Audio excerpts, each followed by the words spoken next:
Teman-teman, maka apabila memang kenaikan harga BBM ini sengaja untuk menambah penderitaan masyarakat, maka kita sendiri yang akan melawannya.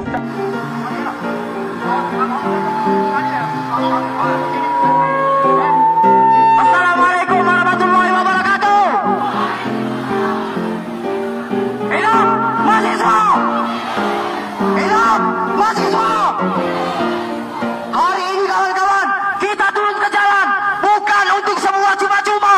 Kita untuk menunaikan satu tugas suci mulia. Sepakat?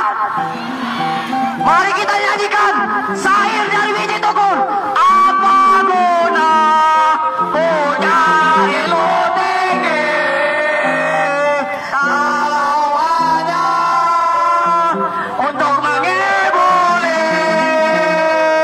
Apa guna banyak baca buku kalau hanya menghibur melulu? Sorry kawan-kawan, agak sedikit mengesal kawan kita hari ini berpuasa. Tapi yakinlah kawan-kawan, puasa kita ini sama halnya kita perang di zaman Rasulullah dulu. Setuju? Kalau untuk apa? Hari ini kita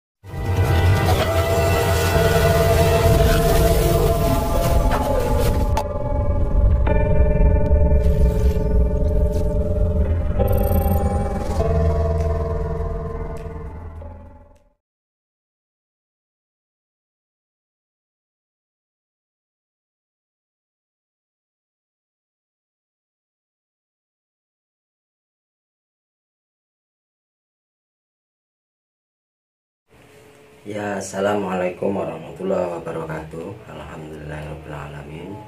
Bersyukur kepada Allah, bersolawat kepada Nabi. Allahumma sholli ala sayyidina Muhammad, Allahumma sholli ala sayyidina Muhammad, Allahumma sholli ala sayyidina Muhammad wa barik wa sallim. Alhamdulillahirrahmanirrahim. Sore kali ini kita bincang-bincang lagi, ketemu lagi. Kita bahas lagi geopolitik tanah air kita, juga geopolitik luar internasional yang sedang memanas.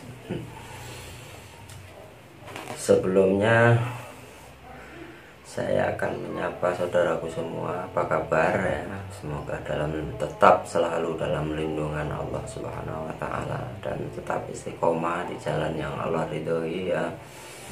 Tetap menyuarakan kebenaran, tetap katakan yang hak itu hak walaupun terasa pahit ya.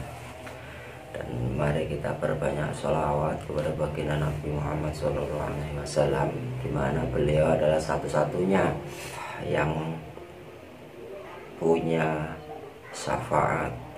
Jadi kita berharap syafaatnya kepada beliau Rasulullah SAW. Kalau kita mengandalkan amal ibadah kita, masya Allah, rasa-rasanya sangat impossible ya kan gitu. Baik, saudaraku semua, teman-temanku, saat seresonansi, seakidah, setauhid, seiman, seperjuangan. Ya, seperjuangan kita berjuang di akhir zamannya menghadapi sistem Dajjal.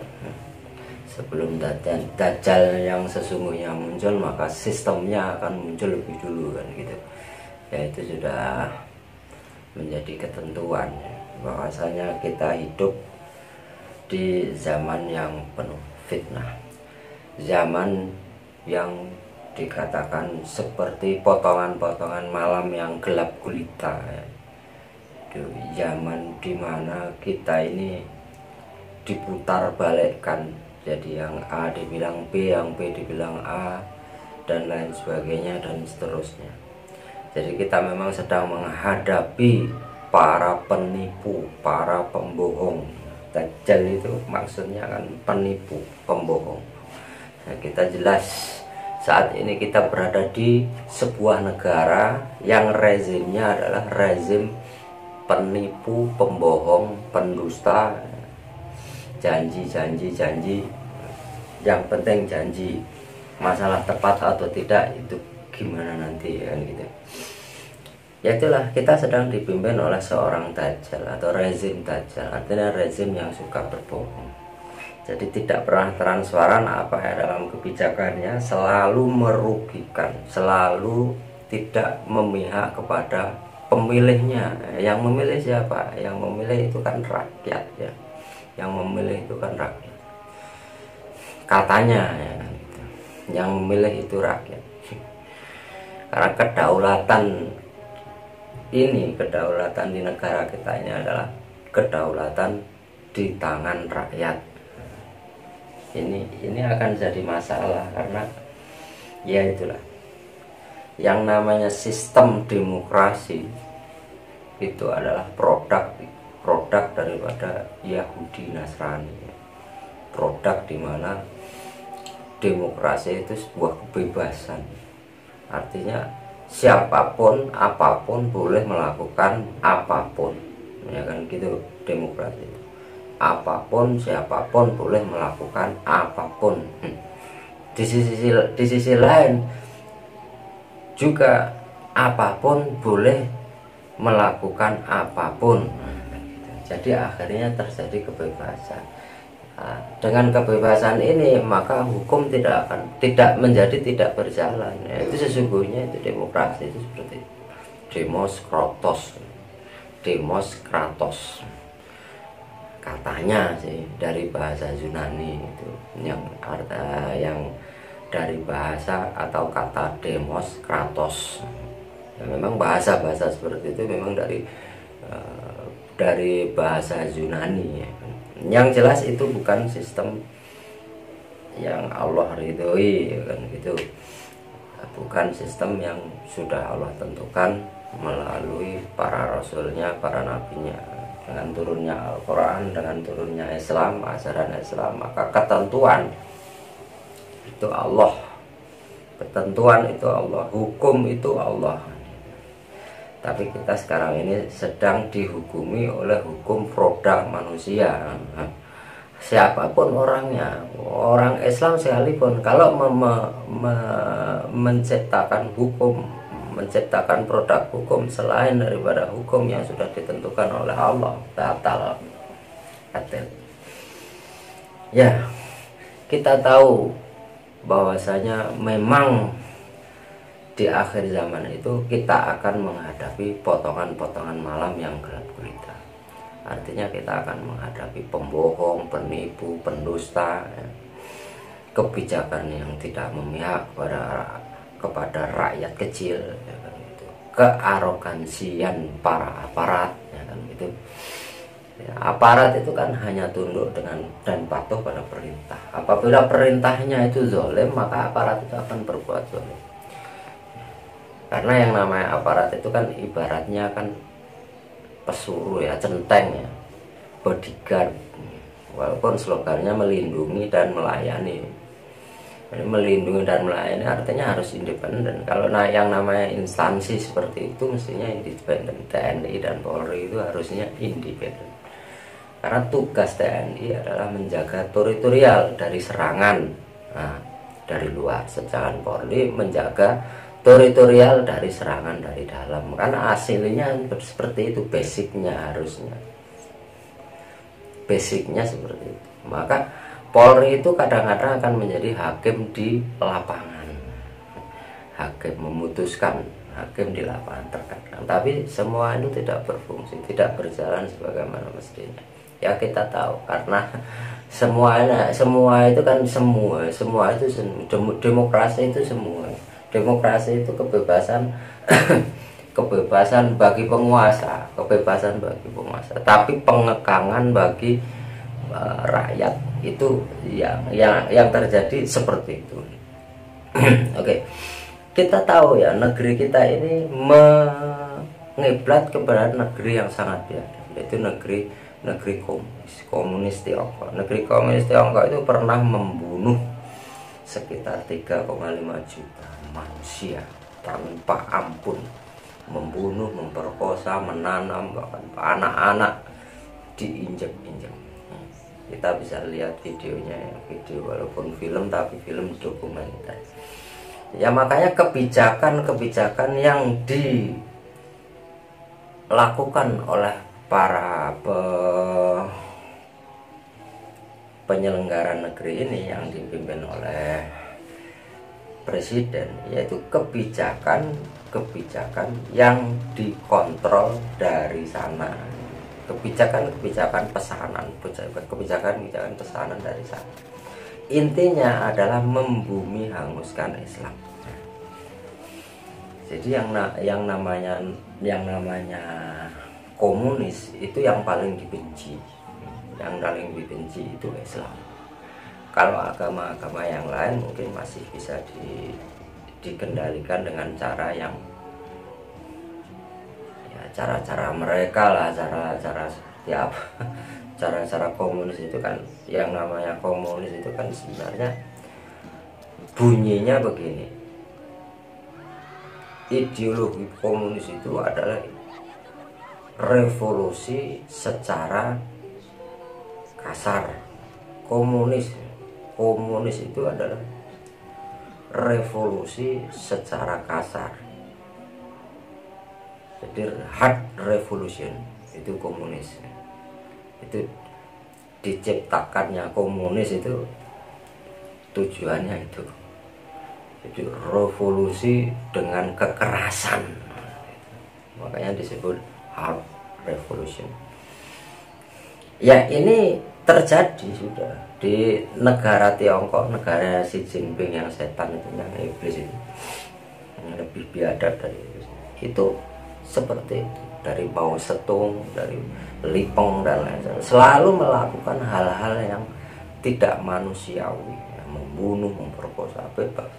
Bahkan rezim Xi Jinping itu sekarang itu ya seperti yang dilakukan oleh rezim ini. Jadi yang salah itu kalau pemerintah itu bebas salah. Demokrasi ala komunis itu pemerintah itu pejabat itu bebas salah, bebas melakukan apapun, melakukan penyerobotan, melakukan penggusuran, melakukan pembunuhan dan lain-lain, itu bebas, yaitu demokrasi ala komunis. Nah ini kan dilakukan juga di negeri kita kan, sama, penembakan, orang yang nggak salah dibedil, orang yang nggak salah ditangkap. Nah, kayak seperti kasus Munarman itu dipaksakan untuk menjadi teroris. Padahal yang namanya Munarman itu tidak pernah bersinggungan dengan yang namanya organisasi teroris. Organisasi teroris yang diciptakan oleh Amerika Serikat melalui CIA. Yang membiayai teroris ISIS itu kan CIA. Ya, kalau Munarman itu ya sangat tidak mungkin berhubungan dengan CIA. Ya itulah negara yang berlandaskan ideologi demo iblis, demokrasi iblis. Demokrasi itu memang iblis. Demokrasi komunis, liberal, sekuler. Jadi kita ini benar-benar mengiblat kepada negara Xi Jinping.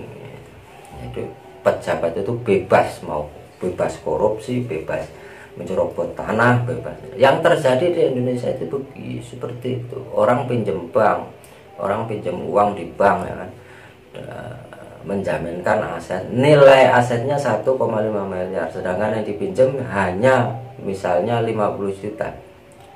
Karena ada penunggakan 1-2 kali, maka rumah itu dipaksa dilelang. Nah, ini terjadi di mana-mana. Apa yang terjadi di kemarin yang sedang diurus itu Bang Panin ya. Itu lazim. Hal-hal seperti itu lazim, sama seperti yang di sana. Jadi kita itu memang mengadopsi sistem yang ada di sana, karena kita ini kan didukung dicengkeramkan oleh bangsa perusahaan sipil itu, Ya'juj Ma'juj kaum. Yang namanya 9 naga itu kan semuanya kan Cina semua. Dan itu tukang nyolong, tukang cerobot tanah rakyat Indonesia yang didukung oleh rezim. Oh, sudah kita sering lihat bagaimana aparat arogan menendang, menjotos, meludahi dan lain sebagainya karena lahan hanya sekedar mempertahankan lahannya. Lahannya ini cerobot. Seperti yang terjadi di Wadas kemarin tuh, di desa Wadas itu sebenarnya ulah-ulah para mafia oligarki, para Cina Taipan. Yang namanya koruptor Harun Masiku yang nilainya sampai triliunan, diawali dengan zaman Orde Baru itu siapa itu sampai 1,1 triliun. Itu semua orang Cina, semua orang sipit, nggak ada koruptor yang kelas kakap itu orang asli pribumi. Orang pribumi itu hanya di false flag kan, artinya maksudnya dikambing irengkan, di wedus irengkan. Orang pribumi itu asli Indonesia itu di apa namanya, di wedus irengkan. Bahkan banyak di medsos yang orang-orang Tiongkok itu yang berani menghina, kalian semua akan kami binasakan semua, kalian semua adalah bangsa goblok, bangsa anjing. Bahkan aparat kita pun dihina-hinanya. Tapi nggak masalah ya kan, karena memang apa namanya, ya Allah menunjukkan bahwasanya memang kita ini dikendalikan, didikte oleh negara itu, negara yang dimana memang punya tujuan dan ambisi. Tujuannya jelas untuk mencaplok Indonesia. Itu dimulai sejak zaman kerajaan Singosari yang dipimpin oleh Raja Kertanegara ya. Waktu itu kaisar di Cina itu namanya Kaisar Kubilai Khan yang mengirim utusannya untuk supaya agar bangsa Nusantara ini takluk pada mereka. Di dalam surat itu berisi kesombongan seperti biasa yang namanya Kubilai Khan, Hulagukan, Ogoday Khan, terus yang paling awal Genghis Khan itu ya memang kelompok manusia arogan, sombong, goblok yang tidak punya adat, tidak punya moral, tidak punya tata krama. Isinya hanya membunuh, merampas, memperkosa, membunuh, merampas, memperkosa, membunuh, merampas, memperkosa. Dan sekarang diikuti oleh apa namanya, keturunannya yang di Tiongkok sana. Itu bangsa Han, Mongol. Semenjak dikuasai Kubilai Khan, bangsa Cina itu kan minggir akhirnya. Yang masuk adalah Cina daratan yang sekarang dipimpin oleh yang namanya Presiden Xi Jinping itu. Ya, Presiden Xi Jinping itu karena ideologinya komunis ya, maka yang ada dalam benak mereka itu yang ditularkan oleh anggotanya, pejabatnya, aparatnya, membunuh, merampas, memperkosa, membunuh, merampas, memperkosa, menyerobot. Nah, mau negara orang, mau siapa, pokoknya ya itu serobot. Nah itulah. Ini akhirnya wa makaru wa makarullah wallahu khairul makirin. Yang namanya angkara murka itu akan pasti akan lebur. Idza ja'al haqqu wa zahaqal batil innal batila kana zahuqa. Surat Durajaya ningrat lebur tining pangastuti. Sekuat apapun yang namanya angkara murka pasti lebur tanpa dadi, pasti hancur, berantakan, berkalang tanah. Sekarang kekuatan yang dimiliki oleh Xi Jinping apa? Misalnya nuklir. Kalau sudah waktunya hancur, dan ini sudah waktunya calon.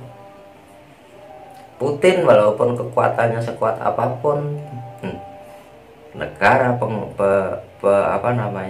pengendali nuklir terhebat di dunia, kalau melawan aturan Allah pasti hancur. Cina ini kan, Xi Jinping ini komplotannya si Putin ya kan? Sedangkan Indonesia dalam keadaan kebingungan ya kan gitu, karena Indonesia ada di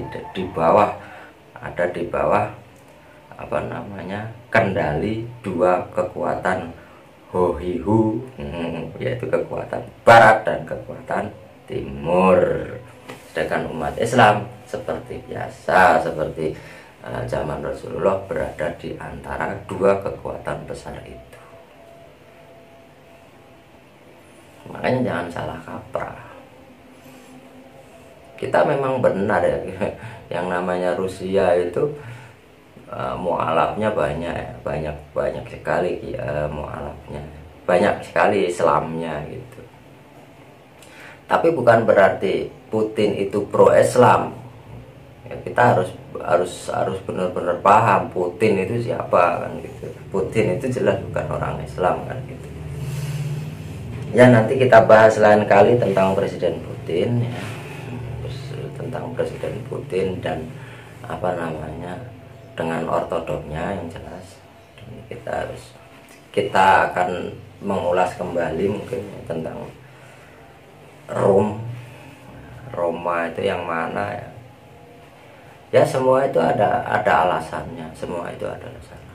Yang jelas ya, negeri kita saat ini sedang gunjang-ganjing, mahasiswa semakin merangsek. Di DPRD Cirebon sudah masuk, tidak ada yang namanya televisi mainstream yang memberitakan, tidak berani karena rezim ini sedang di ujung tanduk ya. Rezim pembohong, rezim penipu, rezim pemerkosa, bahkan aparatnya pun sudah mengeluarkan kode keras begini.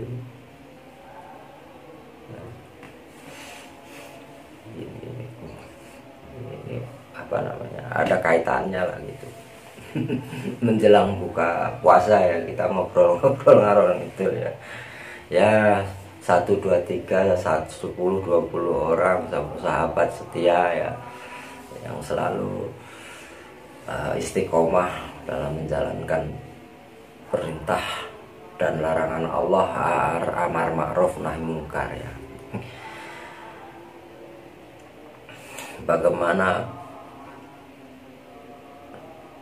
para mahasiswa kita, dimulai dari mahasiswa yang mengaku dirinya sebagai mahasiswa gabungan mahasiswa seluruh Indonesia yang dipanggil di istana itu, kemudian mendukung 3 periode, mendukung IKN dan lain sebagainya. Kalau kita lihat potret ya, potret di sana, di Kalimantan sana, di mana tempat IKN, waduh, akses jalan yang luar biasa. Jalan itu seperti sungai kering ya. Gini-gini. Bagaimana anak-anak sekolah harus menyeberangi sekolah, anak-anak SD harus menyeberangi sekolah, menyeberangi sungai. Kadang-kadang sungai yang banjir harus diseberangi hanya untuk dicuci otaknya ya. Kita tahu bahwa sekolahan itu memang inti utamanya adalah cuci otak ya. Kita akan lihat ke depannya ya. Kita sebagai umat Islam kan selalu berada di tengah di antara dua kekuatan raksasa yang ahli kerusakan ya, ahli kerusakan, dua kekuatan zalim ya. Dan umat Islam itu selalu mendapatkan ghanimah daripada hasil rampasan perang. Itu sudah menjadi kebiasaan bahwa umat Islam itu selalu miskin ya. Memang di awal-awal itu miskin karena ujian umat Islam itu pertama miskin, kedua tidak adanya sentral kepemimpinan. Itu awal akhir, artinya diawali oleh Rasulullah seperti itu, tidak ada sentral kepemimpinan. Kemudian akhirnya Rasulullah lah yang menjadi sentral kepemimpinan Islam di dunia hingga Turki Utsmani. Dan pada akhirnya nanti kita akan mendapatkan lagi setelah di fase keempat ini kita tidak punya sentral kepemimpinan. Jadi kita ini dipimpin harus terpaksa, harus mau nggak mau, kita ini dipimpin oleh kafir dan munafik. dajjal kan dipimpin oleh itu. Tapi Allah akan memberikan kita lagi seorang pemimpin, itu sebuah sentral kepemimpinan lagi, yaitu Al-Mahdi. Dan Al-Mahdi sudah saatnya untuk muncul dengan gonjang ganjing. Ya memang Al-Mahdi, kemunculan Al-Mahdi itu harus disyarat, harus dengan syarat harus terjadi huru hara dulu, huru hara yang luar biasa dulu, baru Imam Mahdi muncul dengan tiba-tiba. Satrio paningit namanya. Jadi dulu yang namanya Imam Mahdi itu kan ada yang mengatakan Jokowi, ada yang mengatakan SBY dan lain sebagainya. Kan luar biasa. Ya, mari kita song-song kemenangan Islam yang sudah di depan mata. Wabillahi taufiq wal hidayah. Assalamualaikum warahmatullahi wabarakatuh.